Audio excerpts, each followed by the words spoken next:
I told him that that is a good product, and we agreed that if they get to the limit, we can extend their limit. Okay? All right. Maybe a question from this end. Thank you. Thank you, Your Excellency. My name's Ezekiel Onyango, but you can call me Easy. I'm currently the chairperson of Kenya Film and Television Professionals Association. Professionally, I'm a researcher in the cultural and creative industries. I have a master's degree from the University of Manchester in that area, and a creative economy expert who has worked globally with organizations like IFC, AU, and the World Conference on the Creative Economy. I stand before you today as someone who has worked for almost 2 decades as a film producer in Kenya and a creative economy practitioner, who was successfully managed to transition into a professional. We stand at a very critical time in our country, and the question of jobs is one that the creative economy can easily respond to. It's only the creative economy in the whole world that... Easy. Take it easy. Because I was expecting a question from you, but you've given me a lecture, which is good. Because from Manchester, it's good to get some experience. But can you make it brief? The sweet spot is always in the context, and I have learned from watching the way you have contextualized the conversation today. So I only thought it would be fair for me to put some context before my question, if you allow me, sir.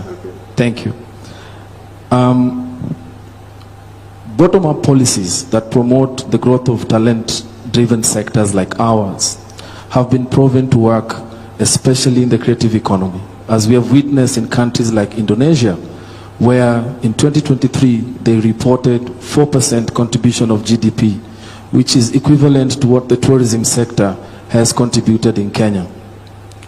While we appreciate the bottom-up strategy that you have, that has given us the State Department for Youth and Creative Economy, we as the creative industry experts feel like there is a tension where there is a bottom-up strategy but a top-down approach in implementation, where the industry has been left out, and that has left the State Department with systemic inefficiencies, and 2 years in, we are yet to even have a roadmap or a plan of how we can fix our systemic challenges. Before my question, I'll set to you 3 important areas that we need to address urgently as a country for the creative economy to respond. Number 1 is outdated policy frameworks, the case of old laws trying to tackle new problems. Number 2 is intellectual property. To every creative person, that is our title deed. That is our bargaining power. When IP is not protected, then we have nothing. And number 3 is the problem of piracy, the small endemic that has injured Kenya and no one speaks about. I can be able to demonstrate that in one financial year, Kenya loses close to 92 billion shillings because of piracy, both to government and industry.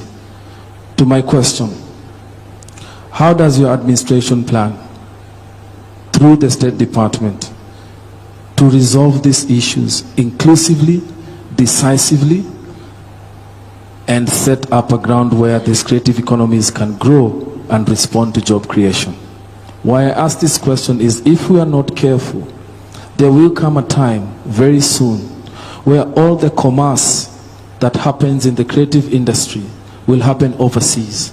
Production will happen locally, consumption will happen locally, but the platforms in which we do our commerce will all be abroad. So what strategies can we put in place to ensure that creative technologies are integrated in the better plan to respond to IP challenges, the problem of piracy, and the problem of outdated policy frameworks? Thank you, sir. Thank you very much, my good friend. I don't have the people from the youth department here, but let me just mention to you that the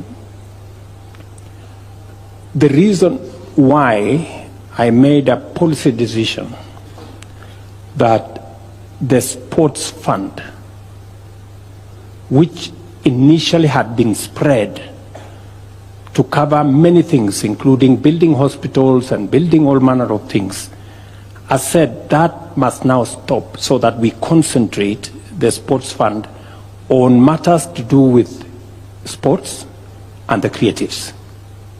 That is policy direction number one. Number two, you have said correctly about outdated laws. It is the thing I was struggling with, even with the BPOs. And it is the reason why on Wednesday we will be signing off to change the law in the employment space around the BPOs. And I agree with you that outdated laws have created a big problem for us. Whether we are talking about what we can do around the film, around the...